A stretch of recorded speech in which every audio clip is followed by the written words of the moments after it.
Yeah.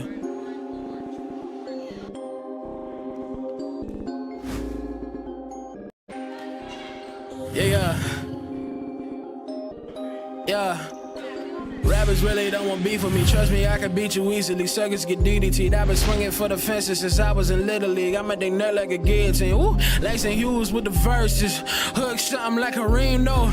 Baby girl, I ain't got time to chase you. I've been chasing dreams, whoa. I'm going crazy like I'm daylight, yeah. I'm a crossover gang, AI, yeah. We be skipping over all of your verses just like the CD wouldn't play right, yeah. I already know if the beat is bananas, it's only right that I go ape on it, yeah. Going crazy like I'm daylight, yeah. I'm a crossover gang, AI, yeah. We be skipping over all of your verses just like the CD with an A, yeah. Going crazy like I'm daylight, yeah. I'm a crossover gang, AI, yeah. We be skipping over all of your verses just like the CD wouldn't play right, yeah. Going crazy like I'm daylight, yeah. I'm a crossover gang, AI, yeah.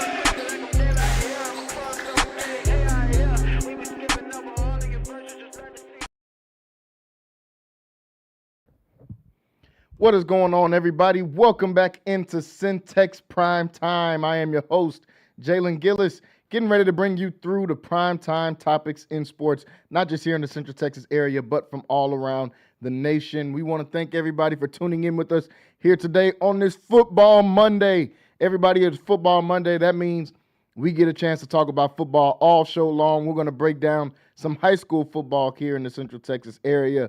We'll talk about some college football as well, as we had some really good matchups, two really good high-scoring games I'll talk about. And, of course, we'll close it out talking about the NFL, as we got a second week in the NFL, starting to figure out a little bit more about these teams. We'll talk about that. Obviously, I'll give some analysis on my team playing. You see I got the hat on today. Texans getting ready to kick off in about 30 minutes or so here. So we're super excited about that, and I'll break down the Raiders and Chargers game that comes on. We get a doubleheader in Monday Night Football. They started this a couple of years ago. I'm kind of liking the matchup for tonight. Usually I don't like these doubleheaders, but we get Bucks and Texans coming on at 6 o'clock. At 9 o'clock, Raiders and Chargers, both teams undefeated, looking to get their second win. So we'll talk about that here today. Thanks, everybody, for tuning in here with us on Centex Primetime. Make sure you guys hit that subscribe button. That is Centex Sports Network / Centex Sports TV on YouTube. Go on to YouTube, like and share the stream. Let everybody know we're getting ready to talk some football here on Centex Primetime. You can also watch with us on Facebook. You can follow us on Twitter as well at Centex TV, Centex Sports TV on Twitter. You can also always go to our website, CentexSportsNetwork.com. That is CentexSportsNetwork.com. Go over there and check us out. Free subscription. Just need your name and your email to get signed up, and you'll be good to go.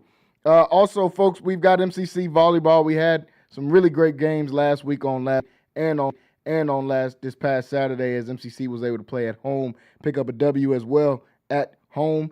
We also will give some more MCC volleyball coming up this week, Wednesday, Saturday. You can catch it right here on Centex Sports Network. Go over to the website, CentexSportsNetwork.com.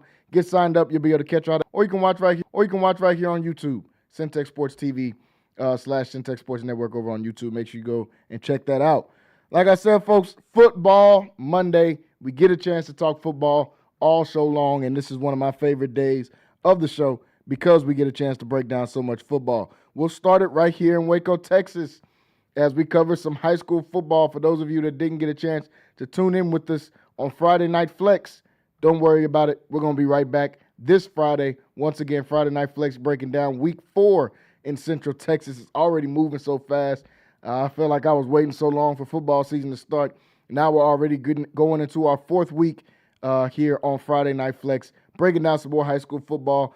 Let's start with our first game as the University Trojans get a victory over the China Spring Cougars. Folks, everybody was excited about this game. This was my game of the week. The game did live up to the hype. Both of these teams were able to go out, play a pretty good game. University Trojans come up with the win 48-24 in this game. This is a game that was dominated by the Trojans, by the U-Dogs. These guys came out, had a game plan, and that was to assert their dominance not only on the offensive end, but especially on the defensive end. The offense had a really good game. We talked about this University team a lot during the summer leading up to, as I said, the first game in the game they're probably supposed to win against the Keller Central team that we probably undervalued as well. They had some really good players on that team. But since then, they've been able to get 2 wins in a row. They bounced back in a big win last week versus Granbury, or 2 weeks ago versus Granbury. Then this past weekend, they take on a crosstown matchup in a slightly lower level in the China Spring Cougars, who have also been playing some really good football this year so far. The offense, as I said, played good, really carried by their young quarterback, Savoy Nichols, who's really starting to come into his own. Yeah, he struggled in week 1 in their loss versus Keller Central. Since then, he's been on point, still turning the ball over every now and then. They'll definitely want to cut those turnovers down as they get into district play. But this dude is starting to light it up, and you can see the confidence start to come out now in Savoy Nichols. 20 for 34 on his completions, 232 yards, 2 touchdowns. Also carried the ball for 37 yards and a touchdown as well. Savoy Nichols really starting to be the engine to this offense. Yeah, we definitely know about their future Baylor Bear commit in London Smith. He had 9 catches, 108 yards, and a touchdown in this game, really being efficient and being able to carry his team offensively. Ray Brown Jr. chipped in with 11 carries, 85 yards, and 2 touchdowns as well. These guys are starting to run the football. Savoy and London are starting to create that connection that now 2 weeks in a row has been on fire. I'm really liking this University team. I'm loving what I've been seeing from the U-Dogs, what I've seen from University so far. But the main part of this has been their defense, man. Their defense really stepped up and played a great game this past weekend. We know they've got guys on both sides of the ball that are Power 4 commits. We talk about Devontre Kirkland, who's been on this show, the soon-to-be Baylor Bear in a couple of years. He had a great game, 8 tackles, 3 tackles for loss, 3 sacks, 3 QB hurries, and 2 forced fumbles. This guy was all over the field in that secondary with him. Kylan Estelle, 4 tackles, 3 tackles for loss, got half a sack, a couple QB hurries, and a fumble recovery that he took for 45 yards back to the house. Last week, he had a pick in that game. So this defense is really starting to click. His defense is coming together. They coined themselves a no-fly zone before the season started. So there's a lot of expectations, especially for myself, when I see you guys giving yourself a nickname like that. Okay, how is this defense going to play? Well, so far so good. As I said, they struggled in week 1, but since then, they've been able to bounce back. And China Spring is no slouch, guys. I'm talking about University because these guys won the game. China Spring is no slouch. Yeah, they're 1-2, but you have to look at the game and look at how these games went to understand that 1-2. First off, it could have been 0-3. They played a Franklin team that's ranked top 5 in 3A Division I. That's been the 4 straight championship games. They were able to handle those guys. They take on a Bastrop team that they lose to. They're punching up. That's 5A Division II. Then they lose this last weekend to University. They're punching up. That's 5A Division II. I have no worries about China Spring. I talked about some of the guys I like on their team, Jackson Knapp, Krishan Gregory. They got some ballers on their team as well. I'm not going to be worried about these guys. But right now, in pre-district, similar to how we talk about La Vega, these guys are punching up. They're playing bigger competition. And they're just getting themselves ready for district. District 12 is going to be a battle every single night. A 2 chin-strap game, as Rocky said on Friday Night Flex last week. That's what every game in District 12 is going to be when you talk about Robinson, Gatesville, Conley, La Vega, China Spring, Lorena. Every night you're going to have to bring your hard hat in that district. China Spring just getting ready for that. But the University Trojans, I'm loving what I'm seeing so far. We knew once their offense was able to get it together that these guys were going to be okay. All they had to do is be able to get their offense together. The defense was going to play how we knew they could play. And the defense has been rising to the occasion so far, especially the last couple of weeks, really forcing turnovers. Coach Foster doing an amazing job so far in his first year as head coach after taking over for Coach K-Ron Johnson. I like the U-Dogs, man. We talked about them a lot preseason.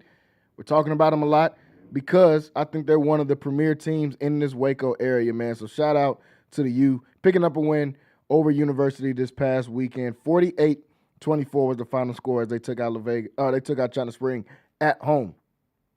Want to go over to the La Vega Pirates, taking on a team that I said is starting to form a rivalry with, and that is West Orange Stark. They come out and get a win 44-20, and as big as that gap seems on the scoreboard, it felt a lot bigger than that while keeping up with this game. They got out to an early 20-0 lead to start this one off. La Vega was prepared for this game. They're coming off of a loss last week to Salina, where even though Salina is a division ahead of them and they haven't lost a game in almost 2 years, still feels bad to lose like that, 36-6 in their last loss versus Salina, especially when you have to get up on a Saturday morning and go play the game because of weather on that Friday night. You get a shortened week. How do you respond from that loss? Well, they came out. Everybody was locked in from the jump in this game, and that's what I love to see from this La Vega team. We know what Coach Hyde can do when he's got these guys dialed in and ready to go, and that's exactly what this team looked like. I talked about pregame on Friday Night Flex. If this La Vega team wants to get back to that success they had last year as they got all the way to the state championship game, this offense has got to get going. The first couple of weeks, the offense struggled. Even in their win versus Kennedale, they left some plays out there that you're like, okay, it's week one. You want them to get that together. Versus Salina, the offense was all type of discombobulated, weren't able to really get any type of rhythm going versus a really great team. So I said pregame, the Vegas offense has to get it together, and it's going to start with the young gun. I called him last year. Now he's a junior and upperclassman, so maybe he's not so much of the young gun anymore, but Courtney Parr, KJ Parr. I said it's going to start with this guy. Can he get it together? Can he rebound with this team? And can he command the offense the same way we saw him do last year on their state title run? Well, all those questions were answered this past weekend versus West Orange Stark. West Orange Stark now 1-2, but we know they're always a formidable opponent, especially when you got to go out that far to play. These guys met at a neutral site. They played out in Nacogdoches. West Orange Stark is always going to be a tough team to play.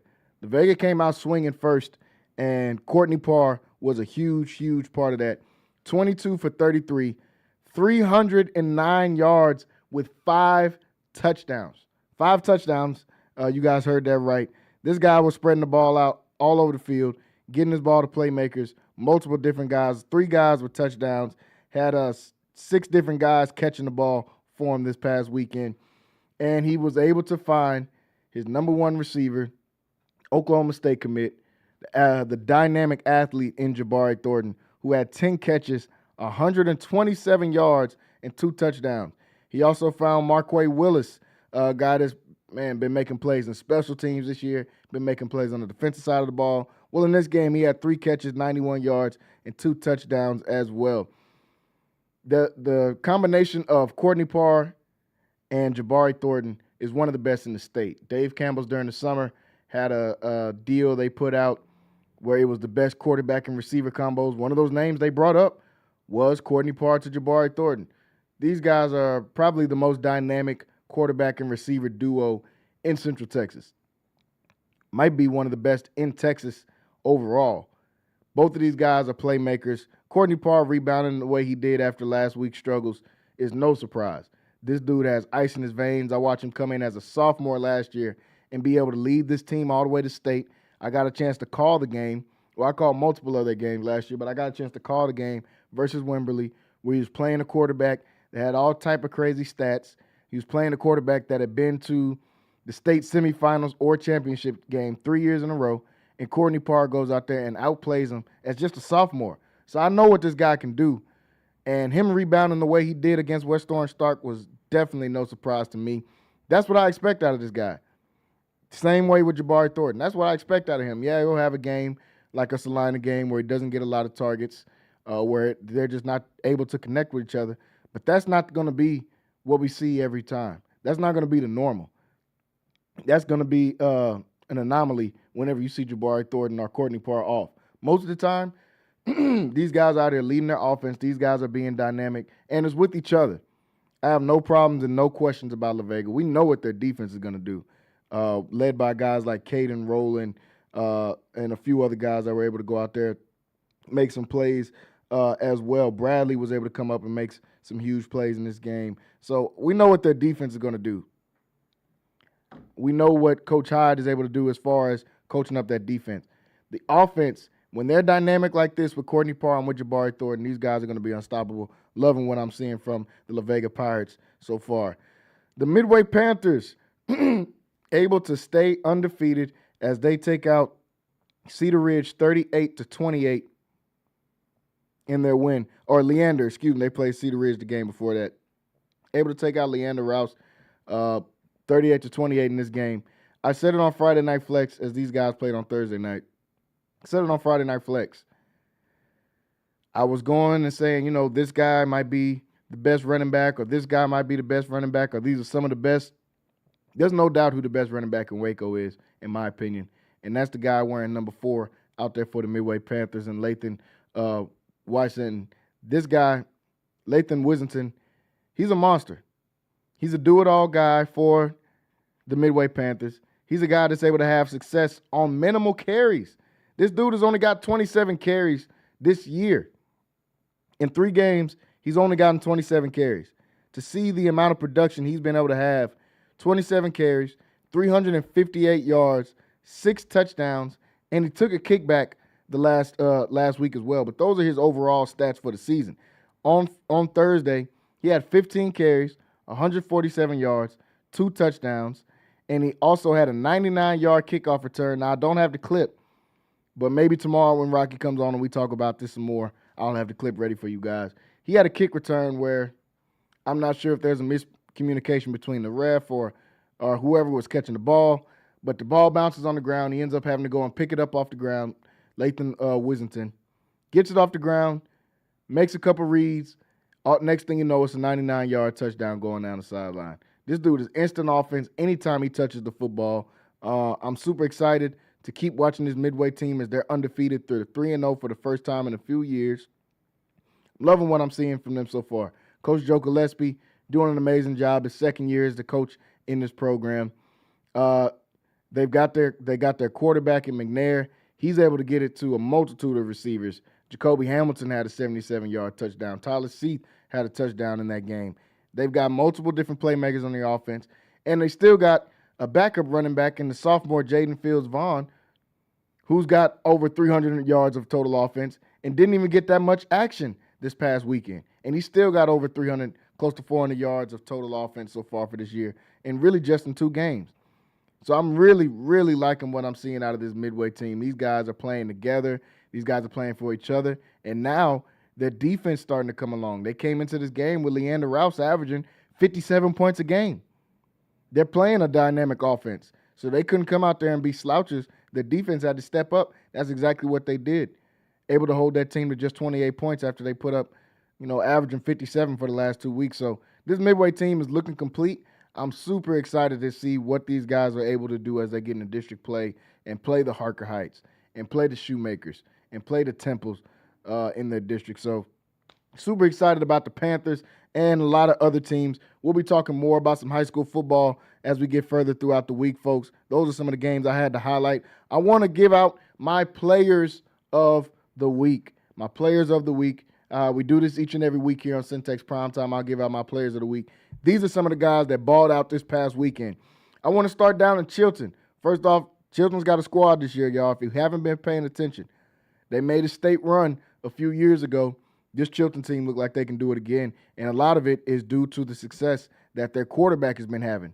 Marneco Thomas Jr., 4 for 8, 71 yards, and 2 touchdowns passing the ball, but he's been dynamic rushing the football as well. 15 carries, 96 yards, and a touchdown. On defense, because at these lower levels, these guys are playing both sides of the ball, even if you're the quarterback. If you're a stud, you're playing both sides. On defense, he had a tackle. He also had an interception that he took back to the house for 69 yards on a pick 6, and he had a few pass breakups as well. Marneco Thomas has been putting up numbers week in and week out. We talked about him on Friday Night Flex, previewing the Chilton game. This guy's been putting up numbers week in and week out. Love watching him play. Caden Kaufman for the Conley Cadets. Conley fell short this week to a really good Grandview team in what was a shootout. But Caden Kaufman has been a revelation for this Conley offense. We covered this Conley team for 5 or 6 years. Got a chance to really be up close and personal and attached to that program. They were not a passing team. This was a team that rushed the football. This is the best quarterback play they've had since really Jelani McDonald when he was playing quarterback, and he wasn't just necessarily a quarterback. He was a dynamic athlete that played quarterback, but he could sling the football too. Don't get that misconstrued. Jelani McDonald could throw the football. Caden Kaufman has been playing phenomenal. Last week in their loss versus Grandview, 14 of 20, 245 yards, and 3 touchdowns. Also caught the ball on a trick play, 1 yard, 50-yard touchdown, 50 yards, man. So he's been playing some phenomenal football as well. And shout out to the Conley Cadets. They're 2-1 on the season, but lost in the shootout versus a really good Grandview team. We talked about LaVega and Courtney Parr and Jabari Thornton. Both of those guys made my players of the week. Courtney Parr, 309 yards and 5 touchdowns. Dude was throwing the skin off the ball, man, doing a phenomenal job. Jabari Thornton, 10 catches, 127 yards, and 2 touchdowns as well.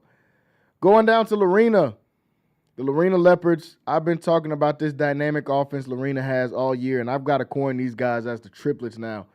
We talked about how good of a game the three had last week or 2 weeks ago. Now, this last Friday, the offense is right back to where they left off, man. Their quarterback, Jackson Blansett, 24 for 44, 403 yards, 4 touchdowns as well, as he had another really great game. The running back, Brody DeLeon, 15 carries, 204 yards, and 3 touchdowns. And then the receiver, Carson Miller, 11 catches, 202 yards for 3 touchdowns as well. The triplets in Lorena have been doing it all this year. Those guys have created a standard now week in and week out where I expect Lorena to put points up. I expect these guys to have these video game type numbers because that's what I've seen out of them the first 3 weeks. So shout out to the Lorena Leopards, man. And shout out to the triplets is what I'm going to call them from now on for the rest of the season. Latham Wissington, we talked about his great game, 147 yards, 2 touchdowns, also had a kickoff return. And then we talked about some of the offensive guys, but I can't leave out some defensive guys. Some defensive guys had a really great game as well. Devontre Kirkland, 8 tackles, 3 tackles for losses, 3 sacks, 3 QB hurries, and 2 forced fumbles. The future Baylor commit was all over the field. Kylan Estelle also had a sack in this game, had some QB hurries, also picked up a fumble, took that back to the house for 4 touchdowns. And Waco High had a pair of defenders that had some really great games. Chance Rhines had 20 tackles, a tackle for loss, and a forced fumble. Michael Leonard also had 20 tackles as well and a fumble as they were in a shootout their last week versus a Cleburne team that they were up on for majority of the game before Cleburne ended up coming back and winning in that game. So those are my players of the week, some of my standout guys. Tomorrow on Centex Primetime, we'll have Rocky up here. I'll give you guys my player of the week, and I'll narrow those guys down on who will be my top player from week 3 in Central Texas High School football. But folks, there were some really great games this last weekend. We've got another batch of really great games coming up for week 4. You'll be able to catch all of that analysis right here on Centex Primetime and on Friday Night Flex as well on Friday night. But those are some of my standout players from this past weekend. Before we go on to break, I've got to preview the game that's getting ready to come on. Y'all see I got the hat on for a reason. Houston Texans taking on the Tampa Bay Buccaneers. That game getting ready to kick off in just a couple of minutes. Houston is favored in this game, 2.5-point favorites. They're playing at home against the Tampa Bay Buccaneers. The Bucs are 1-0. They defeated the Falcons last week. The Texans coming off of a loss against the Rams team that we'll talk about a little bit later on in the show that I think have a chance to be one of the best teams in the NFC. I said it before the season started. Seeing the last 2 weeks, I still have the same belief. But that's what the Texans lost to. They got to be able to rebound in this game today. I've got the Texans. Obviously, y'all didn't need to hear me pick that game. Y'all knew who I was rolling with before. Y'all see I got the hat on today. Obviously, I'm not going against my Texans. But even if I take my fan hat off and just break this down as an analyst, I think I like the Texans in this game because of their defense. The Bucs have a dynamic offense. Before the season started, I talked a lot about the addition of Emeka Ibuka out of Ohio State, him joining this already loaded wide receiver group for the Tampa Bay Buccaneers. Mike Evans, Chris Godwin when he gets back as well, McMillan that they have out there. Tez Johnson has even chipped in and made some really good plays as well. So I love the receiving core for the Bucs. But it's really this Bucs offense versus the Texans defense. Those are 2 high points in this game. I picked the Texans because of that defense. I think that Will Anderson, along with Danielle Hunter, those guys are going to get after Baker Mayfield tonight. Baker Mayfield is probably, in my opinion, the most underrated quarterback in the National Football League. This guy, since 2023, has led the NFL in touchdowns. Now think about where Baker Mayfield came from after leading the Browns to the playoffs for the first time in years. Was actually up against the Kansas City Chiefs team that ended up winning the Super Bowl. He was cut by the team. He got cut, played in Carolina, played at the Rams, had a few stops before he ended up in Tampa Bay. Since he's been in Tampa Bay, he's been one of the best quarterbacks in the NFL. Led the league in passing last year. It's a dynamic offense that Tampa Bay has. So it's strength against strength when it's that defense and that offense going against each other tonight. I'm going to pick the Texans defense in this matchup. I think Texans have one of the best defenses in the league. I think tonight they're going to showcase that. Will Anderson starting to come into his own now, a couple years in this system, starting to come into his own. Danielle Hunter, one of the best pass rushers in the league. D'Amico Ryans, one of the best defensive coordinators in the league. I love the secondary the Texans have with Derek Stingley, Kamari Lassiter, who is a super underrated number 2 out there at corner. You think about Petrie, Kalen Bullock, who's a ball hawk. They're linebackers that you know are going to be flying around the ball because D'Amico Ryans is a linebacker. I like the Texans in this one. I'll take them on the points in this game at that 2.5 points. I like the price point where I can get that at. I'll take the Texans in this game for tonight. We've got another Monday night game coming up later with the Las Vegas Raiders and the Los Angeles Chargers. Kind of a different thing there. I'm used to still saying San Diego Chargers and Oakland Raiders.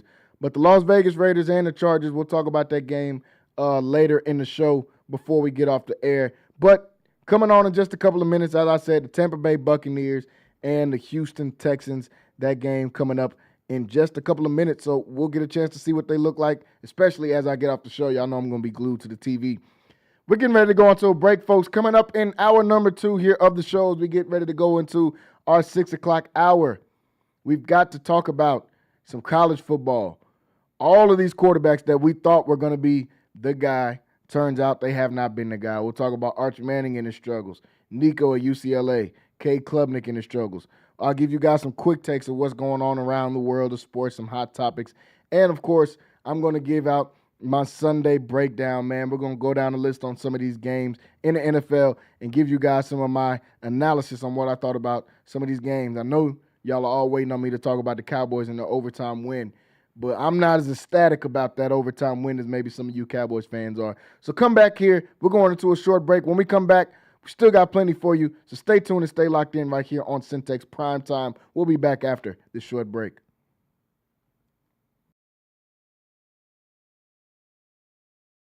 My name is Roy Gillis, CEO of Lighthouse Streaming, and you're watching Centex Sports Network.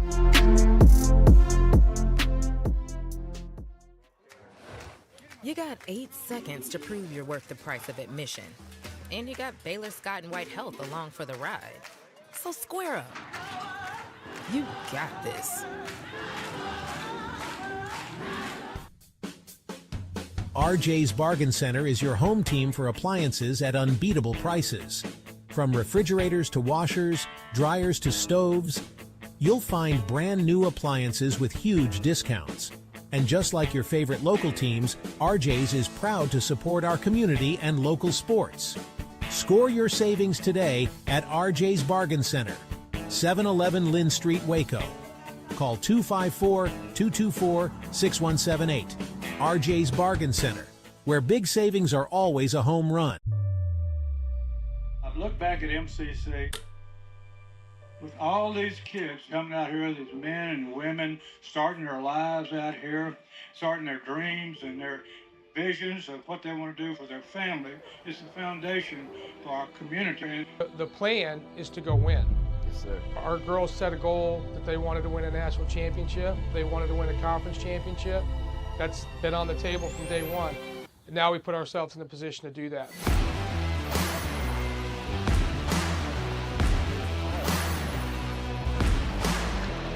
Pitch hit here and deep to left field. Going back is Rayvon Morgan at the wall. He leaps and he makes the catch for the third out. On the line, too much to give in. If you think it's over, then let's start it again.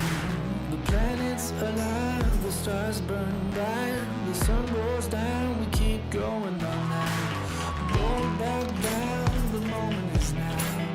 Don't miss out, we're never turning around. Fields and Miller going back in, into it. has scored.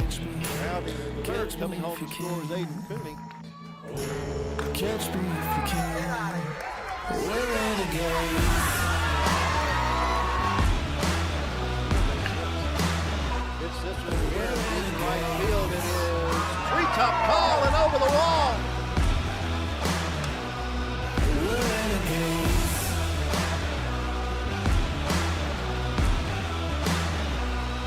We're renegades.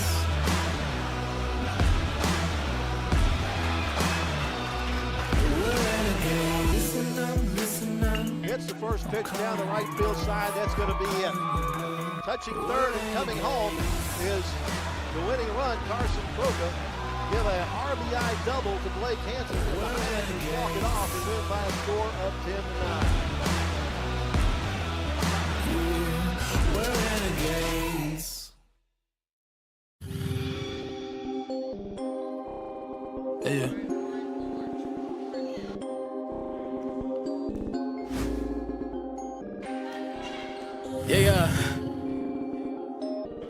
Yeah. Rappers really don't want beef with me. Trust me, I can beat you easily. Suckers get DDT'd. I've been swinging for the fences since I was in Little League. I make they nut like a guillotine. Woo! Langston Hughes with the verses. Hook something like a Reno. Baby girl, I ain't got time to chase you. I've been chasing dreams. Whoa! I'm going crazy like I'm daylight. Yeah, I'm a crossover gang. AI. Yeah, we be skipping over all of your verses just like the CD with a playwright. Yeah, I already know if the beat is bananas, it's only right that I go wape on it. Yeah, going crazy like I'm daylight. Yeah, I'm a crossover gang. AI, yeah, we be skipping over all of your versions just like the CD with an A, yeah, going crazy like I'm daylight, yeah, I'm a crossover gang, AI, yeah, we be skipping over all of your versions just like the CD with a playwright, yeah, going crazy like I'm daylight, yeah, I'm a crossover gang, AI, yeah.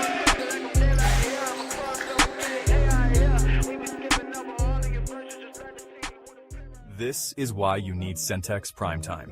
Jalen Gillis brings the realness. Dive into the heart of sports with the most passionate commentary around. From pro to high school, Jalen's got the insight and energy you crave. Catch all the action weekdays from 5 to 7 p.m. on the Centex Sports Network, only on YouTube. Join the conversation and elevate your sports knowledge with Centex Primetime. Don't miss it.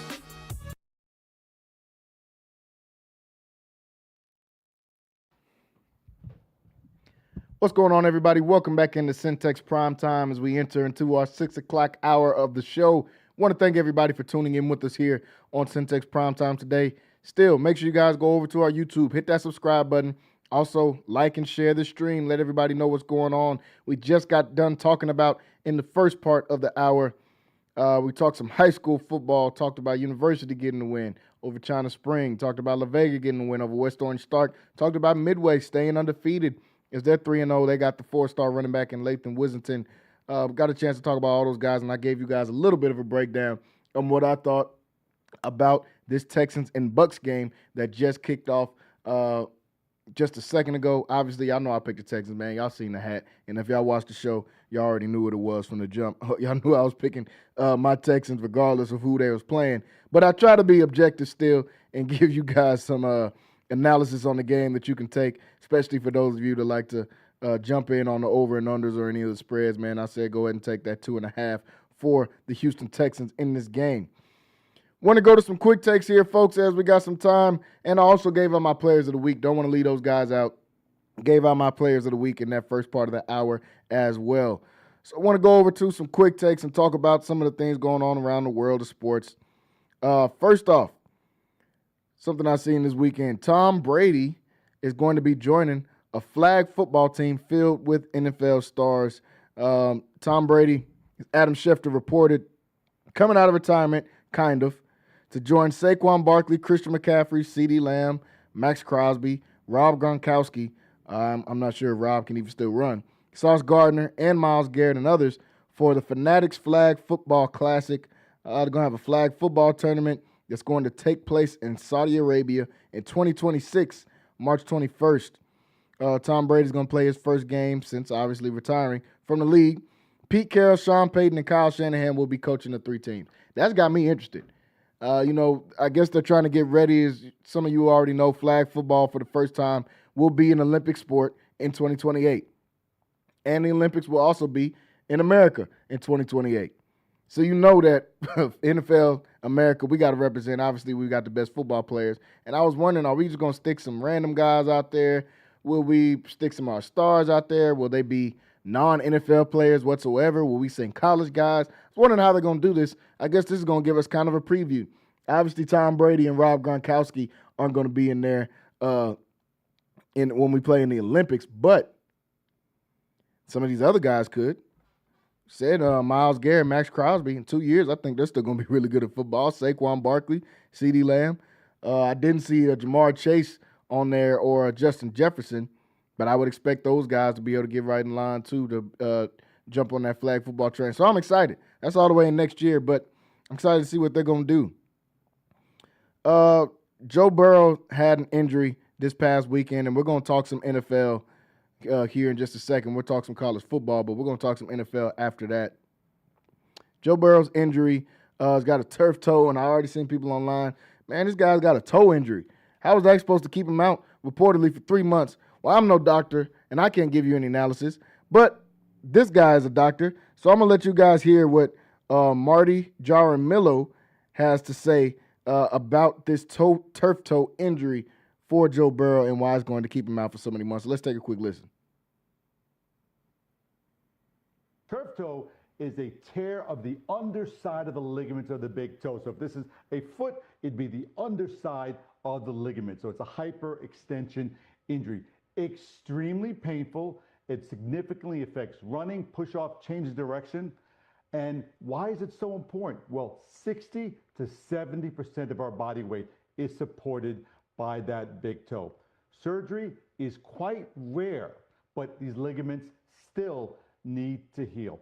So I fully expect him to miss between 3 and 6 weeks. Now, there's a little bit of a litmus test at about week 3. What is that? At about week 3, they actually customize an insole for his cleat that has a steel plate on the undersurface of his foot to basically offload that big toe. Now, when they test him with that steel plate, if he still has instability and pain with running and push-off, unfortunately, then he still needs time to rest. So that's a real litmus test at about week 3. But like I said, great sign, and you said it as well, that he was walking full weight, going into the locker room, and then in a boot after that. I mean, listen, as we know, there are injury timelines, and then there are Joe Burrow injury timelines. So you never bet against Joe Cool. Turf toe. So he gave us a little more analysis on what turf toe actually is. You know, guys will say, oh, it's just a toe injury. As he said, and I've heard other guys say, one of the most painful injuries that you can get is a turf toe. So Joe Burrow's going to miss some time. He just said 3 to 6 weeks at the minimum. I've seen the first report said 3 months. Joe Burrow is going to try to attack this rehab aggressively, I can imagine. He thinks the Bengals have a chance. With him, he gives the Bengals a chance. Without him, I don't see this lasting long. Jake Browning, a name I haven't heard in a while since from college football, he actually came in and played decent. He threw 3 picks, but he threw 2 touchdowns and 241 yards, and he knew the number one thing to do if you're going to play quarterback for the Cincinnati Bengals. Pass the ball to Jamar Chase, which I'm very glad he did. After week 1, I didn't know how my fantasy team was going to rebound if he kept getting those type of numbers. But obviously, I started him again. I picked him number 1 overall. I knew he would bounce back. He had 14 catches, 165 yards, and a touchdown in that game. But Joe Burrow's injury is going to be a huge blow to the Cincinnati Bengals. I have no idea how these guys have not gone all in on protecting Joe Burrow. Not saying that him getting sacked is the reason it's the offensive line's fault. I'm not saying that. I'm just saying this guy's always on the ground. Joe Burrow's always getting hit. That's why he's always getting injured. He's been in the league 5-6 years now. Why can't they build this guy an offensive line? I don't know what that's about, but Joe Burrow's going to miss some time. That's going to be a huge blow to the Bengals and their chances to be able to go to be able to win this division. Right now, they're 2-0. They're the only 2-0 in the division, only 2-0 team within their division. So Joe Burrow being gone is going to be a huge, huge blow. Hopefully, for my team's sake and my fantasy team's sake, they continue to throw the ball to Jamar Chase. So I'm hoping that they'll still be able to go out there and do that. I want to play another video as the Miami Dolphins fell short to the New England Patriots in yesterday's game Tua Tagovailoa had some interesting comments to say when speaking on some of his talks with Tyreek Hill that he has on the sideline. I'll take a quick listen to what Tua Tagovailoa had to say yesterday in the game, or after the game in his post-game presser. Well, having some talks with Reek and whatnot, that if I do, just don't think that I'm gonna throw it 80 yards. Like, as you're running, just do your best to track it because you could potentially stop. That's what ended up happening on that play for Reek, and then with him and Waddle with those deeper outbreaking routes, just trying to help them get open while maneuvering, the corner in the flat. I think, I don't know what Tua is talking about. Don't expect me to throw it 80 yards because you do your best to track the ball because you could potentially stop. Tua, what are you talking about? Why was that even being brought up after the game? You just lost. You're 0-2. The Dolphins are an embarrassment. They wasted nearly $200 million on you because I didn't think you were worth the $200 million before it started. So I feel like they wasted that money on you. They've got all these Ferraris at receiver and at running back, and it can't come together because Tua's just not that dude. It's just that simple to me. Tua's not that guy. We saw them get completely embarrassed in week 1 by the Indianapolis Colts, who come out against a New England Patriots team who I think is going to be much improved, already showing a lot of improvement. Had a battle in week 1 that they lost late, and then this week come out and get a win, putting up 33 points. But if you're the Dolphins, this is a team you're supposed to beat. You're supposed to be thinking, hey, we're right there with the Bills in the AFC East. We're right there with the Jets.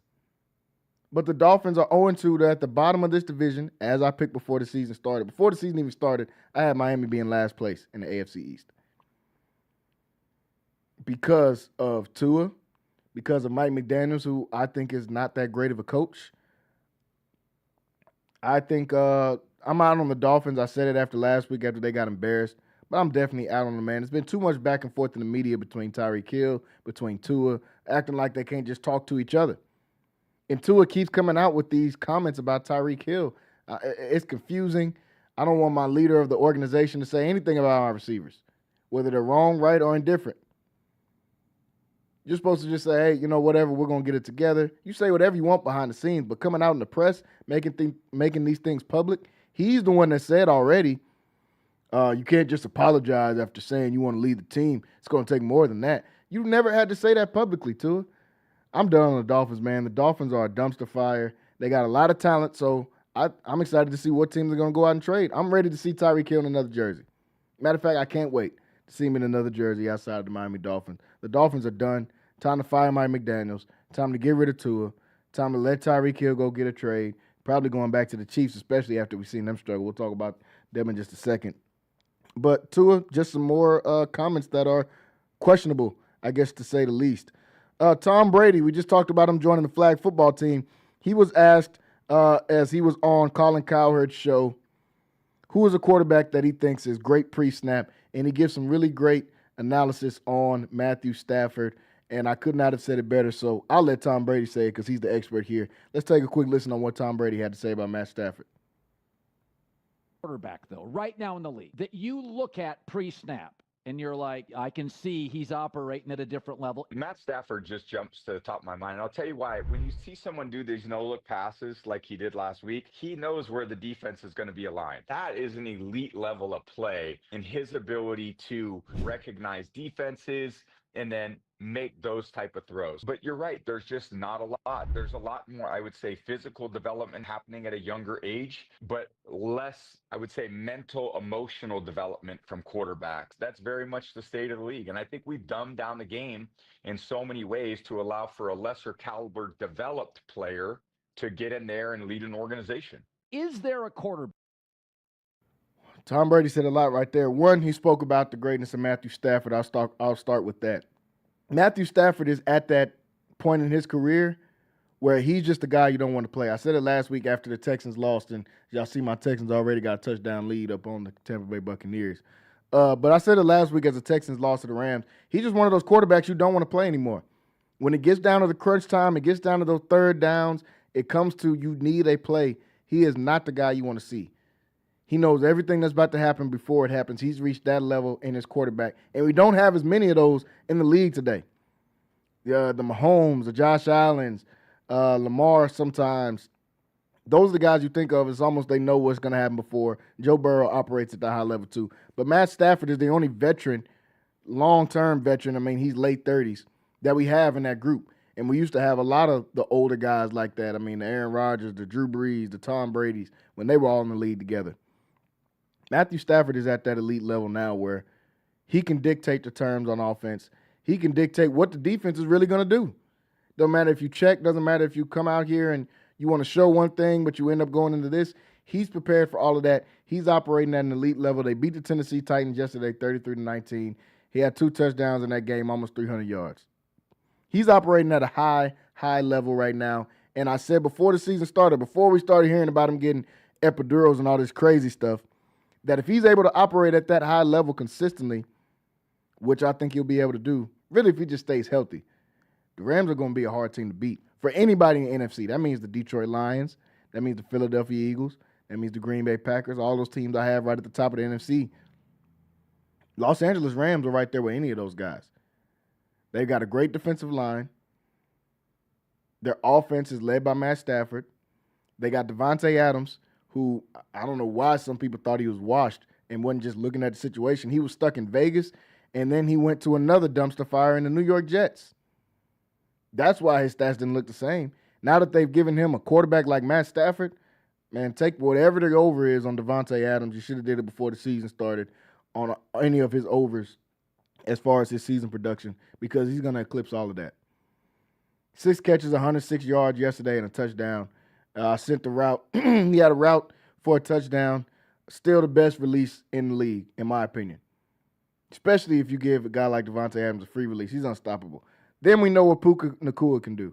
Then we know what Kyron Williams can do as far as being a bell cow. And they got another guy that I think is a future bell cow for this Rams team, and Blake Corum, the former Michigan Wolverine that won a championship when those guys won a few years ago. So the Rams are good. Matt Stafford is good. Now to the other part Tom Brady spoke about quarterbacks not being the same level as far as the mental part of the game. I agree with him 100%. Offenses have dumbed down to try to cater to these young quarterbacks, and it comes back to just backfire on them. The first name I think of is Caleb Williams, J.J. McCarthy. Some of these young quarterbacks that aren't top-level processors just yet, I think it's because a lot of the coordinators, they're bringing guys up from college, they want to acquiesce to the skill set of their young quarterbacks instead of challenging them mentally the most. I know a young quarterback that I didn't put in there that doesn't get the offense just put around him and doesn't have to think critically, and that's Bo Nix out there in Denver, because Sean Payton is not playing that. He's an old-school coach. He ain't playing that. But I agree with Tom Brady 100% and all the things he had to say right there about the quarterbacks, man. Those are some of the quick takes, folks. I got to talk some college football here before we get one last break and touch some NFL football. Want to go over and be able to touch on some college football. There were some really, really great games from this past weekend. The Texas A&M and Notre Dame game was great. It lived up to the hype. The Georgia and Tennessee game really lived up to the hype. But before we talk about that, I got to talk about quarterback play so far. Everyone was saying Arch Manning is going to be the number 1 pick. He can come out this year and be the number 1 pick. Some people said he has barely played any football, and if he would have came out last year, he'd have been his first-round pick. I said, hey, we got to pump the brakes, hold our horses. I thought Arch Manning was going to be good, but I didn't think he was going to live up to that standard they were already trying to put him at as being one of the best quarterbacks in college football already. When we had no evidence to support it, only thing we had to support that argument was his last name. Arch Manning has been one of the worst quarterbacks in the entire SEC this season. Just that plain and simple. Not only did we overrate him, we really underrated how low his floor could be. Even myself, I thought his floor, well, he'll at least be this good, even if he's not as great as what he'd live up to. He's played below even that level. He was 11 for 25, 114 yards, a touchdown, and a pick versus UTEP. You're supposed to beat UTEP by 60. UTEP is 1-2 on the season. You're supposed to beat those guys by 60 points. if it was not for this Texas Longhorns defense that I think is a top 5 defense in the nation, Texas Longhorns might not even win a game. I'm being serious, y'all. This is UTEP that they struggled against. The week before that, he was struggling against San Jose State. I try to give him some grace and say, well, it was Ohio State. That's a tough first game for you to ever have to play as far as being a starter coming into the season. That's a tough game. You're playing the national champs at home. I get it. He struggled in that game. Give him a little grace. But San Jose and UTEP, those are your easiest games of the season. And this is how you're playing? He is skipping the ball. This isn't, man, he's taking too many chances and turning it over. He's throwing the ball in the dirt. It's been 3 weeks. I wanted to wait to say it, but it's been 3 weeks now, and he's playing subpar competition. Arch Manning is not good. Last week I said, Arch Manning, let's give this guy – no. You're throwing the ball in the dirt consistently. We can't just rate a guy number 1 in the country because his last name – when he's playing at a private school in New Orleans. It's not like he's playing at a private school in California or a private school in Texas, where we got some really good private schools. Even Florida's got IMG Academy. The East Coast has got some really – St. Francis is a really good private school. He ain't playing those dudes. He's playing in a private school league in Louisiana. And he looks good. Well, that's what he's supposed to do. Arch Manning is not going to be good, y'all. I'm just going to keep it a buck. Can he get better from here? Absolutely, because he's played terrible. Can he turn into a first-round pick? Sure. In 2 years. This year, not only are the Texas Longhorns not going to be that good, I got them losing at least 4 games.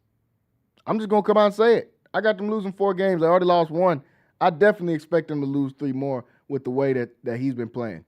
I think that we super overrated Arch Manning, and we overrated I think the entire Texas Longhorns offense is overrated. Outside of maybe Trey Wisner and C.J. Baxter, if he stays healthy. We overrated the offensive line. We overrated these receivers and Ryan Wingo and DeAndre Moore and some of these other guys they have a receiver. All of them, overrated. Arch Manning is the leader of that overratedness. I'm gonna get PJ on the show. He's a Texas Longhorn fan, diehard Longhorn fan, and he can come on here and try to explain what's been going on. I have not liked one thing I've seen from the Longhorns. The best thing about the Longhorns that's happened this year is that they play 3 lower level teams in a row. They play San Jose State, UTEP, and they're going to play Sam Houston this weekend. After that, they got to play Florida, who I'm not sold on at all. We'll talk about Florida in a second. DJ Lagway, nothing to write home about whatsoever. I don't know if they're going to beat Florida. I got Oklahoma smashing them. If they play the way that they played like this Red River rivalry, Longhorn fans expect to be upset and expect to be mad on that Saturday. Believe that's October 11th. Expect to be mad. Because John Mateer is a dude. John Mateer can really play. Oklahoma's one of my underrated teams in the SEC this year. Longhorns are overrated. Long story short, Longhorns are overrated, man. I think their defense is great. That's the bad part about all of this. I think their defense is stellar. Colin Simmons, Trey Moore, Anthony at the linebacker spot, Anthony Hill. Their corners have been on fire. The young freshman in Littleton. He's a monster. Secondary's been playing great. All 3 levels have been playing great. It's just this offense. And a large majority of the blame on the offense playing bad goes to Arch Manning. It just had to be said. He's not good, y'all. We overrated him because of last name. It's okay to say it. We all did it. We all took part in it some kind of way. We talked about some of the other guys that talked about him, Steve Spurrier, and some of these other guys that said, hey, this dude hasn't proven anything. And I got to come back and say, those guys were right. He's mid at best. At best, Arch Manning is going to be mid. At best, he's going to be mid, man. It's going to be tough for the Texas Longhorns this upcoming season. Oklahoma's looking like a loss. Georgia's looking like a loss. A&M is looking like a loss. I never thought I would say that. I don't like A&M at all. I've never rooted for A&M. I said this past weekend, I wasn't even rooting for them, but that might have been the only time I was happy they were getting a win because I don't like Notre Dame either. And if it's going to be a Texas team versus Notre Dame, I'm going to take the Texas team every time. But I'm in no shape, form, or fashion an Aggies fan. And after last year when I went down to College Station to watch Longhorns and A&M play, I didn't think I would say, but yeah, next year A&M's going to beat them. But they're going to smash Texas.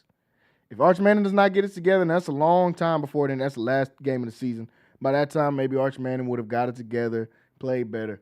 If he plays anywhere similar to what he's playing like right now, they're going to get the doors blown off him by A&M. Not because I think A&M is a great team. That's how bad this Texas offense has looked, and that's how bad Arch Manning has looked. As I said earlier, he is throwing footballs in the dirt. He's not missing guys, wide open guys. That pick that he threw last week versus UTEP, just terrible decision making. He had a guy wide open in the first 2 seconds of that play that would have got the first down and maybe even had a chance to score. Instead, he extends the play 6 or 7 seconds, throws across his body, throws a pick. Arch Manning is not good, y'all. It's time to stop overrating these guys because of their last names. Let's look at some of the other games for this weekend. Like I said, there were some really good games this past weekend in college football. First, I got to go to the game that was probably the most exciting between them and the A&M game, but I picked this one as the most exciting game. The Georgia Bulldogs getting a victory in overtime versus the Tennessee Volunteers, 44-41. My biggest takeaway from this game is Gunnar Stockton and Joey Aguilar, the quarterback for Tennessee and the quarterback for Georgia, much better than what I gave them. Gunnar Stockton, I've been saying all year and leading up to this season, I don't know about Georgia because I don't know about Gunnar Stockton. I'm not saying I know about him now and that I just have everything solidified and set in stone and he's going to be one of the guys. I don't know about that. But he's better than what I gave him credit for. And I'm cool with going back and saying, hey, I was wrong about that guy. He's not as bad. I thought Gunnar Stockton was like how Arch Manning has been playing. I didn't think much of Gunnar Stockton at all. In this game, he had to show up and make big plays. Yeah, Tennessee's defense isn't the greatest, but you're still playing on the road, a hostile environment. It was loud in there. Looked like everybody in Knoxville was at the game. He stepped up and played on the road, played great, 23 for 31, 304 yards, 2 touchdowns, no turnovers. That was the biggest part of it. The no turnovers, had a 93 QBR. Joey Aguilar on the other side, I was wondering, can he keep this up? He had already been putting up video game numbers the first couple of weeks, but they weren't playing anybody. So I figured, hey, maybe it's just because they're playing bad competition. But no, Joey Aguilar comes out in this game, plays great. He had some turnovers, but nonetheless, especially in that first quarter, the first quarter was great to watch, or the first half. It was back and forth. Tennessee's offense came out on fire. They were up 21-7 after the first quarter. Georgia comes back, scores 10 more points in the second. Both offenses were clicking in this game. Nate Frazier, the running back for Georgia, started to look like the Nate Frazier I needed to see if I wanted to take this Georgia team seriously. I'm not out on Georgia. I know the defense gave up a lot of points. And I don't even think Georgia's defense is bad. Just like Tennessee, I don't think Tennessee's defense is bad. I think Georgia's DB room and Tennessee's DB room needs a lot of work. Because there was a lot of guys that were just wide open in this game. Wide open. Especially for Georgia. That is an issue. That was probably their weakest position coming into this season, was their secondary, specifically their cornerback room. It showed in this game versus Tennessee. They're going to have to get that figured out. Dudes were throwing bombs in this game. Georgia defense got to get that figured out. Their secondary has to get it figured out in order for them to have some success moving forward. But overall, what a game we got to see that last weekend, or last Saturday, as Georgia got the win in overtime, 44-41. There was another game that I thought was going to get close to an overtime game, but it did not. The Texas A&M Aggies get a win over Notre Dame. Notre Dame falling 0-2 for the first time in I don't know how long, but I'm sure it's been a long time since they've been 0-2. Aggies, my biggest takeaway from this game was I was surprised they put up 41 points. Their offense was able to keep it together, even though Marcel Reed didn't play the greatest game. Yeah, he had 360 yards, 2 touchdowns, and a pick, but he went 17 for 37 in this game. Le'Veon Moss finally stepped up. The former five-star running back stepped up big in this game. 20 carries, 81 yards, 3 touchdowns, carrying that load. Mario Craver, who had 207 yards of that 360 yards that Marcel Reed had. A lot of those were yards after the catch. He played an amazing game this past weekend versus Notre Dame. C.J. Carr had a decent game, 293 yards, a touchdown, and a pick. Notre Dame's running game was on fire. They rushed for 147 yards combined. We know what Jeremiah Love can do. We know what Jadarian Price can do. This game just came down to who had the ball last. I mean, I can't fault Notre Dame, at least not their offense, too much in this game because it just came down to who had the ball last. A&M Aggies were able to get it back. They marched down the field and go and score, take the lead, score a touchdown in that last quarter. It came down to Marcus Freeman and what ended up being a bonehead mistake. If they get it, he looks like he's a genius. If they miss it, it ends up costing you the game. That's exactly what happened. They scored a touchdown to take the lead. They go for two, trying to extend their lead even further. Did not have to go for two. Came back to bite them. Aggies come right back down the field and score. All they have to do is score and kick the field goal since they missed the extra point, or since they did not get the 2-point conversion for the Notre Dame Fighting Irish. That ended up coming back to bite them in this game. Marshall Reed and the boys marched down the field, able to score a touchdown. So I was impressed with A&M's offense. Do I see A&M as one of the top contenders in the SEC? No, I still don't see them as that. But they have a pretty favorable schedule. I like them in their game, not this weekend, but the next weekend after that versus Auburn. I like them in that game. After that, they got Mississippi State, who they should take care of. They have Florida, who DJ Lagway has not looked great. LSU and Missouri is going to be a tough test. Same with South Carolina, but then they have Samford and Texas. So they got a schedule that's not hard if you're considering how tough some of these SEC schedules are. I think they'll be a good team, but I still don't see them as one of the top guns in the SEC. Oregon was able to get a win over Northwestern. Miami dominated USF. Now, I still think USF is going to have a really good team this year, and they'll do great in Conference USA or I think they're in the American Conference. They'll do great in the American Conference. But people were saying this game's going to be a lot closer. Even Wayne and Rocky, myself, we talked about it on Friday Night Flex. They said, I see this being closer than the spread of 17.5. I have Miami covering. This Miami team is really good, y'all. Miami is going to be a good team. They have one of the best offensive lines in the nation. They might have the best defensive line in the nation. Great group of secondary guys. Miami's going to be a tough out in the ACC, especially with Clemson not looking as good as what we thought. Clemson and Georgia Tech. I talked about Wayne and Rocky getting that Miami game wrong. Well, they got this one right. I think they both picked Georgia Tech in this game. I had Clemson winning. I thought Clemson, the talent would outshine the mistakes that we've seen early on in this season. But Rocky told me, don't go off reputation, go off resume. Their resume had showed that they were probably going to lose to Georgia Tech, who's 3-0 and probably a little bit better than what we gave them credit for. The resume told me they could lose to those guys, but I try to respect the amount of talent that Clemson has. Well, that's gone. I said I'm super high on Cade Klubnik coming into the season. Well, that's gone. Cade Klubnik looks like the guy that played at the beginning of last season.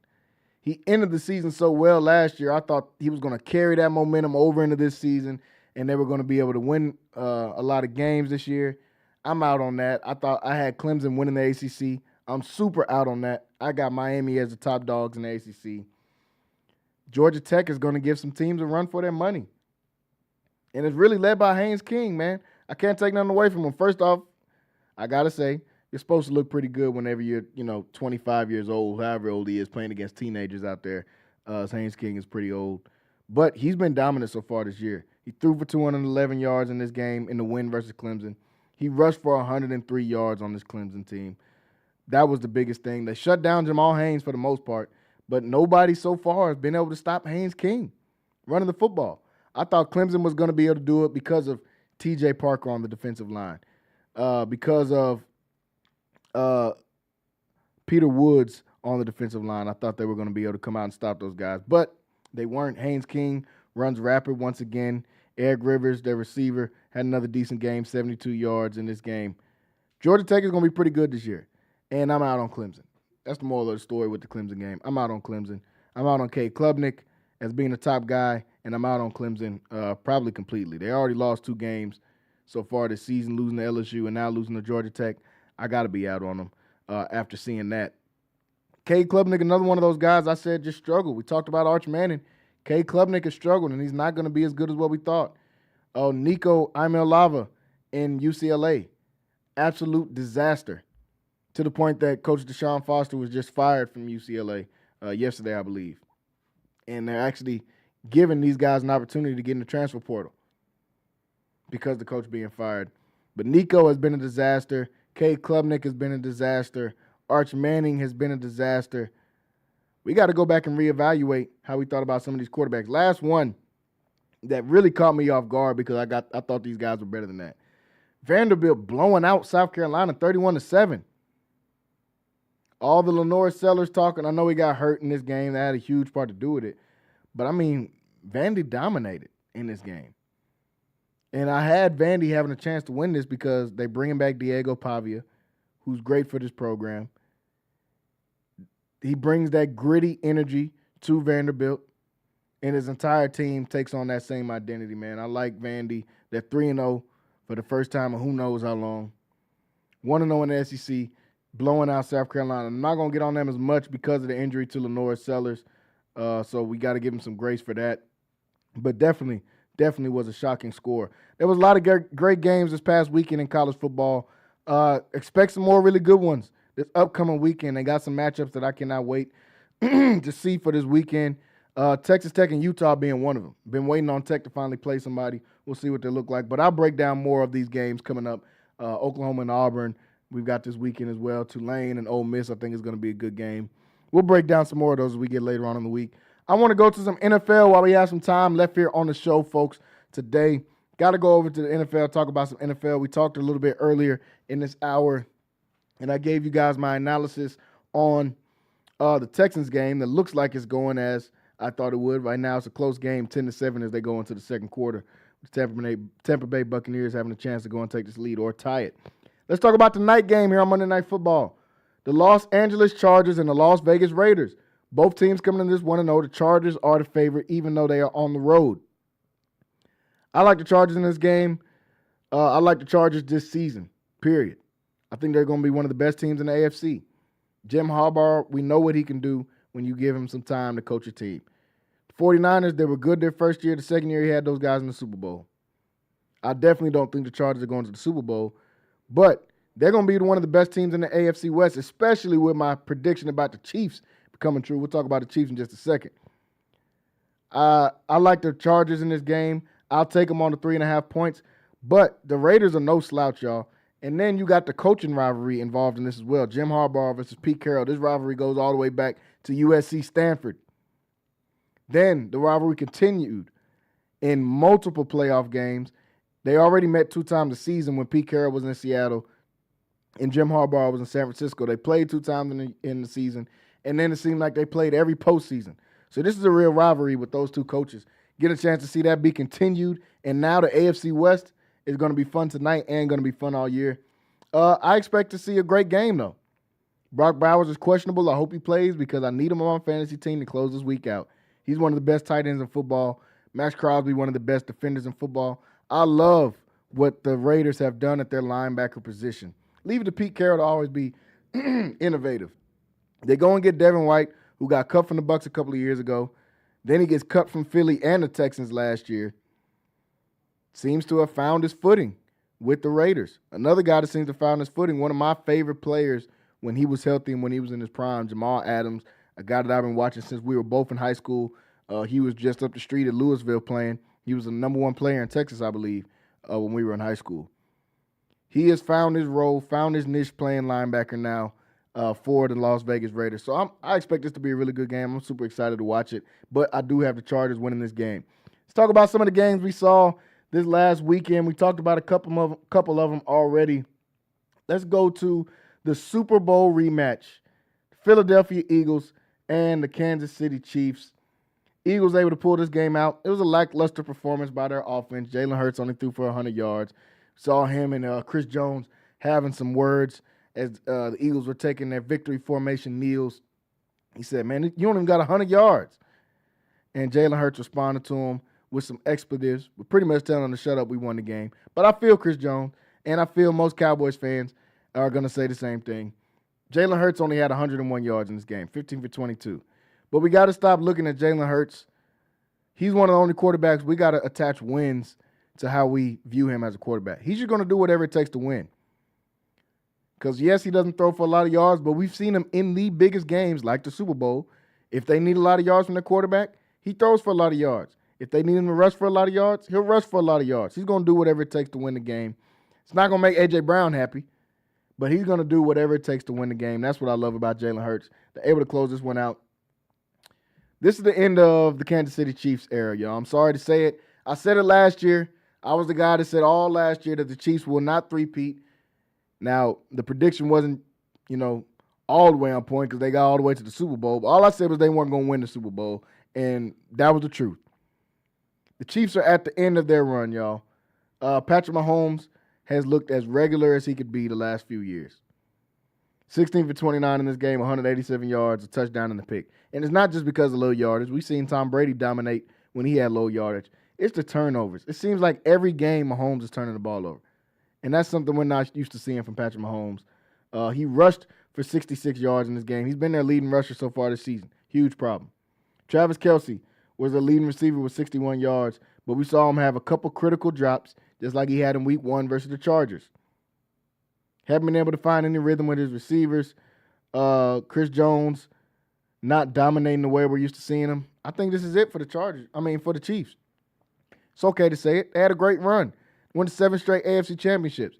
Last year I said they won't three-peat and they won't win the Super Bowl. Well, this year I'm saying this will be the first time in the entire Patrick Mahomes era that they won't even make the AFC. I don't see them winning the playoff game, y'all. It's just that simple. With how they're looking right now, I don't see the Kansas City Chiefs winning the playoff game. Can all of this change when Rashee Rice comes back? I'm sure. Are they going to struggle the rest of the season? I think they're going to actually get some wins. I still haven't been a playoff team, but before the season started, I picked the Denver Broncos to win the AFC West. Looks like my prediction might be true. Now, it's just 0-2 right now, so they could end up winning the rest of their games, and it doesn't come true. But for right now, I don't like the Chiefs, y'all. I don't like it. I didn't like them all last year, even though they won 15 games. I don't like anything I've seen from the Chiefs so far this year on either side of the ball. The Chiefs looking like their reign is over with. The best game of yesterday was obviously the Dallas Cowboys and the New York Giants. The Cowboys came out with a win, 40-37. And guys put up a lot of stats in this game. You'll look at the stats, and both offenses went off. But the hero in this game is Brandon Aubrey. The Cowboys were going to lose this game if they didn't have the best kicker in the league. Brandon Aubrey goes 4 for 4 yesterday and 4 for 4 on extra point attempts, totaling for 16 total points. At the end of regulation, comes out, no problem, didn't look nervous. They didn't have to hype it up. They didn't call a timeout. They just go out there and let him kick a 64-yard bomb that probably would have been good from 70 yards. Brandon Aubrey is the MVP of that game yesterday. I like moments I've seen from Dak in this game. Looks like he got back on track, which I knew he would. That's why I started him on my fantasy team. But I got to give a shout out to Russell Wilson. I'm a guy I've been hard on Russell Wilson in the past, rightfully so. And even with him having this game, we saw him do this last year in Pittsburgh. This is what Russell Wilson does. He'll have a couple of games where he throws for 400 yards and he turns back into Russell Wilson after that. Well, this game he turned back into Russell Wilson in overtime. Ends up throwing a pick that loses him the game. Cowboys give the ball back to their best player, which is Brandon Aubrey, their kicker, and he ends the game for him in overtime. But before that, got to give credit where credit is due. Russell Wilson was throwing the skin off the ball yesterday. Those touchdowns, just giving his dudes opportunities. Malik Neighbors is going to be one of the best receivers in the NFL for a long time, for at least a decade. He's going to join his LSU brothers and Jamar Chase and Justin Jefferson as the best receivers in the league, if he isn't already right there. He's probably a top 5 receiver already in the game. He had 9 catches, 167 yards, 2 touchdowns. Russell Wilson, 450 yards and 3 touchdowns. All 3 of his touchdowns were bombs. He had one to Wan'Dale Robinson at the end of the game that looked like it was going to be the game winner until Brandon Aubrey goes out there and makes a miraculous kick. Kicks for 65 yards, like I said, could have been good from 70. I don't leave this game encouraged about either team. I don't leave this game saying, man, it looks like the Giants finally got their offense together, because I don't think they're going to replicate that as they go throughout the rest of the season. I liked what I saw early from the defensive line. I said before the season started, if they can keep teams in passing situations, they're going to be tough on the defensive side of the ball just because of their pass rushers. And we watched them get after Dak yesterday with multiple QB hits, multiple pressures from multitude of guys. Abdul Carter was able to get in on the action. We saw Dexter Lawrence was able to get in on the action yesterday. Brian Burns, Kayvon Thibodeau. I love the defensive line. That's the only thing I like about the Giants and Malik Neighbors. Outside of that, I mean, come on, y'all. It's the Giants. They still found a way to lose this game. They had so many penalties. They had a left tackle that had 4 penalties in one drive yesterday. The Giants are a disaster as usual. Yesterday, they just gave us a good game. Now, to the Cowboys. Yeah, you won the game. This is not a game you should feel leaving good about yourself. Your secondary, they're buns. Garbage. Trash. I've been saying for the last couple of years, we overrated Trayvon Diggs and we overrated DeRon Bland. I'm not saying they're bad players. I'm just saying they're ball hawks that can't cover. That's my main deal.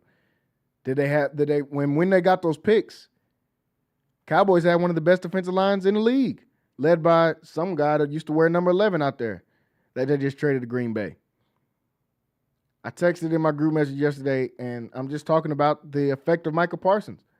We're talking about the Green Bay Packers as a potentially top 5 defense in the league. And we're looking at this Cowboys defense that gave up 450 passing yards to Russell Wilson. I mean, he's just throwing bombs. Some of those touchdown catches weren't just great balls. He just had receivers making great plays in Malik Neighbors. And Wando Robinson, who also had a $120 yesterday in that game. But this Cowboys defense is bad. They said, we're going to be better stopping the run. Jerry Jones, we got Kenny Clark. We're going to be way better stopping the run now. We'll just pass the ball on you now because you have no pass rush. None. Zero. Zilch. No pass rush. Yeah, they got 3 sacks yesterday. But a lot of that was just holding the ball. Kenny Clark was one of those guys that got the sacks. They got a sack yesterday. This defense is bad. Their secondary is bad. You're getting absolutely toasted repeatedly. That fourth quarter was wild. They gave us one of the best fourth quarters, one of the best quarters in football I've seen in a while. Giants scored 21 points. Cowboys scored 20 points. They end up going to overtime, winning the game. But like I said, the MVP of the game is Brandon Aubrey. Let's look at a couple more of these games here before we get off. The Denver Broncos lose a close one to the Indianapolis Colts, and the Colts are 2-0. Daniel Jones is off to a hot start so far this season. In the first game, he threw for 272 yards, a touchdown. Now, in this game against the Broncos, a team that we expected to have one of the best defenses in the league, they got the reigning Defensive Player of the Year. He throws for 316 yards and a touchdown as well. No picks. One of the first guys to have that much offense. The first Indianapolis Colt quarterback to have that much offense with no turnovers since some dude that wore number 18 out there they called the sheriff. I'm not sure who said it first, but I might have to buy in as far as calling Daniel Jones. He ain't the sheriff, but he might be the deputy. Daniel Jones has been great for this team.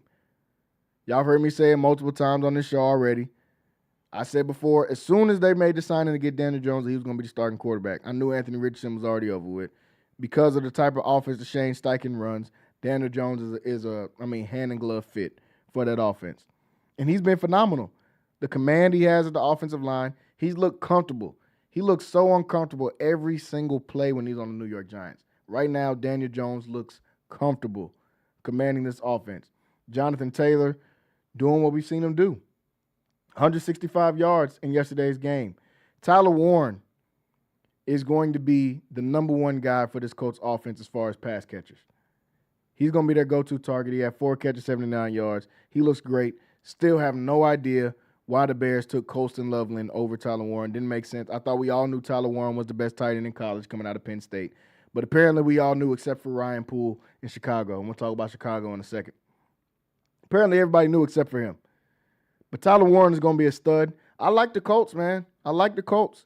They play winning football. Shane Steichen is still one of the great play callers and play designers I think we have in the league. I love what I've seen out of this offense that Shane Steichen has been doing so far this year. And I think the Colts are going to be good. Texans are going to have to play this year. Last couple of years, we snuck into the playoffs, even when we didn't have that great of a record last year because of the AFC South being bad. Now that we look at the Jaguars being 1-1, the Titans, not this year, but they're going to be coming because Cam Ward can play. I talked about the Rams earlier. Didn't get a chance to talk about Cam Ward. Cam Ward looks like he's supposed to be the number 1 overall pick. He's going to be a guy. But the Texans are going to have to earn it this year as far as making the playoffs and as far as winning this division, because the Indianapolis Colts are going to be a good team. The defense does enough to win. They're nothing to write home about, but they got a lot of zone guys that can keep guys in front of them. They still got some pretty decent pass rushers. But their offense through the first 2 weeks has been dynamic. I got to call it what it is. The Broncos gave this one away. They got a penalty late. The Colts did, a bonehead move in trying to run the ball 3 times in a row. Didn't get any yardage. Then they had to kick a 65-yard field goal. What they missed, defender on the kickoff or on the kick, jumped over the line. You can't push down on the center. Ended up getting him retried to kick. He ends up making it. I'm still not worried about the Broncos. Bo Nix played another really good game. They seem to be getting into their groove. Troy Franklin and Marvin Mims seem like that's going to be his number one target, and not Cameron Sutton. So I have no worries about the Broncos, but the Colts are going to be a pretty good team. The Baltimore Ravens return to form as they lose to the Buffalo Bills in week 1, a game they shouldn't have lost. They just would have ran the ball, wouldn't have lost that game. Come back and return to form against the Browns. The Browns are terrible. We know the Browns are terrible, though, so there's nothing to say about that. Joe Flacco got benched in the game. Dylan Gabriel came in, goes 3 for 3, only threw 19 yards, but one of those 19 yards was a touchdown in garbage time. Lamar Jackson on the other side, 19 for 29, 225 yards, 4 touchdowns, going right back to looking like the MVP, man. Derrick Henry didn't need to do much in this game, only 11 carries to 23 yards. My fantasy team wasn't too happy about that, but looks like we're still going to come out with a win in this game. Lamar Jackson looking like an MVP once again. I don't know what to say. That is what it is. He looks like a guy that could go out there and win the MVP. The Bears and the Detroit Lions. The Lions return to form. Ben Johnson comes back to Detroit for the first time since accepting the head coaching job in Chicago to visit his old team, and they get the doors blown off of him. The Detroit Lions scored at least 2 touchdowns in every quarter. Three of the 4 quarters, they scored 2 touchdowns. They had 2 scores in the third quarter. One of them was a field goal. They scored almost every time they were out. Jared Goff looks like Jared Goff with Ben Johnson again. 334 yards, 5 touchdowns yesterday. Jahmyr Gibbs had a touchdown on the ground. David Montgomery had a touchdown on the ground. Everybody had a touchdown. It was the Oprah show yesterday. Everybody had a touchdown. Amon-Ra, 115 yards, 3 touchdowns. Jameson Williams, only 2 catches, 108 yards and a touchdown in the game yesterday. Detroit's offense was back. Last week I said, I got questions. Is this what Detroit's going to look like now that Ben Johnson is gone? And I think we overrated that game in their lackluster performance, and we underrated this Green Bay defense that came out and did the same thing to a Commanders offense that we think is good on Thursday Night Football. To the Bears side, I'm not going to say I'm out on Caleb Williams. I'm going to give this guy some more time because of how talented he is. But I will say, when y'all were calling him the golden child and when y'all were saying he was the next Patrick Mahomes, I said y'all were tripping, and y'all are tripping now. Caleb Williams is going to be a decent quarterback in this league, but that's it. All that generational talent stuff, I'm so tired of hearing the words generational talent. We just stamp the label on anybody that comes out as number 1 pick. Now they're generational talent. Caleb Williams didn't show us anything in college to think he was a generational talent or a generational player in the making. He didn't show us anything. Is he talented? Yeah, he's a talented dude. Hasn't seemed to grasp the offense, hasn't seemed to grasp the NFL just yet. He only had 1 pick, but the pick was a bad pick. It was just a play like, what are you doing? Holds on to the ball too long. Still got sacked 4 times yesterday, even though they have an improved offensive line. His decision-making is just not up to par yet. And for that reason, the Bears won't be able to reach their full potential. I did like what I see from Rome Odunze. 7 catches, 128 yards, and 2 touchdowns in that game. I'm sure DJ Moore is already ready to put his trade request in. It's been 2 years of this, of him not being able to get the ball consistently. But the Lions are back. The offense is back. The Bears still looking like the bad news Bears. On Sunday Night Football, the Falcons took out the Minnesota Vikings. Mike Penix didn't have a great game to write home about, but Bijan Robinson looking like one of the best running backs in the league. He's top 3 to me, really top 2. It's probably Saquon Barkley and him. You could put Derrick Henry right in there at 3. Jahmyr Gibbs, I like him as well, but in my opinion, Bijan Robinson's a top 3 running back. He had 22 carries, 143 yards yesterday. Also caught the ball for 25 yards. He's a do-it-all guy. He's a monster for the Atlanta Falcons. But this game is mainly about the Vikings and their offense. looking like it did for the first 3 quarters on Monday Night Football last week. Last week on Monday or on Tuesday, I was going to come on here and talk about how bad Minnesota looks with J.J. McCarthy, but he rebounded in that game, had a great fourth quarter. They came back, all the things, had the game-winning touchdown and everything. This week, he turned back into the J.J. McCarthy we've seen in those first 3 quarters. 11 for 21, 158 yards, no touchdowns, 2 picks, a 37 QB rating, a 6.2 QBR. Offense looked terrible. A lot of that was the bad player, J.J. McCarthy. Those are the questions we were going to have coming into this.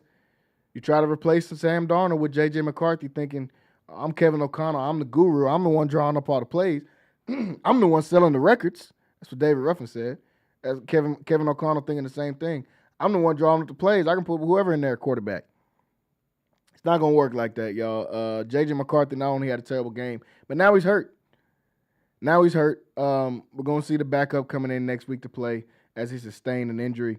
But the Vikings look bad. Falcons didn't even look great at all, honestly. But they look better than the Minnesota Vikings, who looked really bad yesterday. Shout out to the Arizona Cardinals for being 2-0. Shout out to the Seattle Seahawks getting the win. We just talked about Sam Darnold. He had a pretty decent game against the Pittsburgh Steelers, who looks like Aaron Rodgers. Everybody's saying, oh, this is the Aaron Rodgers we're going to see. He's returning back to what we saw last year in New York. I don't believe that. I still think the Pittsburgh Steelers were in this game if Caleb Johnson didn't have one of the dumbest plays we're going to see all year, where he tries to catch a football, goes over his head, and then walks off as if the play is dead. You didn't call for it to be dead or anything. You just walked away. Seattle got a free touchdown off of that. Outside of that, I think their defense played well enough to win, but the offense wasn't able to get going. And the main part of that was they weren't able to rush the ball. Jalen Warren only 48 yards in this game. He was able to catch the ball for 86 yards and did good, but this offense wasn't able to keep it going. Wasn't able to find Calvin Austin, wasn't able to connect with DK Metcalf. The defense tried to keep him in it, but Seattle made plays when they needed to make plays. Jackson Smith and Jigba is going to be a potential All-Pro this year. He'll definitely probably make the Pro Bowl, but he's going to be on my watch list to be able to be an All-Pro for this year as well. There was a few games that we had some question marks about and wanted to figure things out about some teams, the 49ers being one of them, as they got a close win versus the Saints. We wanted to see what Mac Jones is going to be able to do, and he looked pretty good in their offense. 279 yards, 3 touchdowns, no turnovers, but I'm not surprised by that. I've seen Kyle Shanahan go to the Super Bowl with Jimmy Garoppolo, so I have no doubts about what they'll be able to do with Mac Jones in the lineup as well. The Bengals were able to get a win, as I talked about earlier, even though the injury to Joe Burrow. A lot of great games coming up on the docket for this upcoming week. Week 3 in the NFL, already getting to week 3, starting to fly by now in the NFL. We'll break down some more of that later on in the week. Rocky will be here on Tuesday. Wayne will be here on Thursday. We'll break down some more of the games for this upcoming weekend. But we are out of time here today on Centex Primetime. Want to thank everybody for tuning in with us here today on Centex Primetime. As always, make sure you guys go to our YouTube, hit that subscribe button, Centex Sports TV, Centex Sports Network. Hit the subscribe button. You can follow me on Instagram. See my name at the bottom ticker, at Jalen Gillis. You can follow the show on Instagram, at Centex Primetime. You can follow Centex Sports TV on Instagram as well, and on Facebook and on Twitter. Make sure you guys go to the website, CentexSportsNetwork.com. Free subscription. Just need your name and your email to get signed up. You'll be able to catch all of our content, including MCC Volleyball. We got more MCC Volleyball this week. Stay tuned for that on Wednesday and Saturday. MCC starting to catch their rhythm. Got a good team out here at MCC, so make sure you guys check those guys out. We'll be back tomorrow, same time, same place, right here. We'll have Wayne Walker on there joining me as we'll break down some more of what happened this past weekend in football. We'll talk about the 2 Monday night games, and then we'll preview some of the games for this weekend in high school, college, and in NFL as well. So everybody, thank you guys for tuning in with us here today. We'll be back tomorrow. We'll see you guys then. Everybody have a great evening.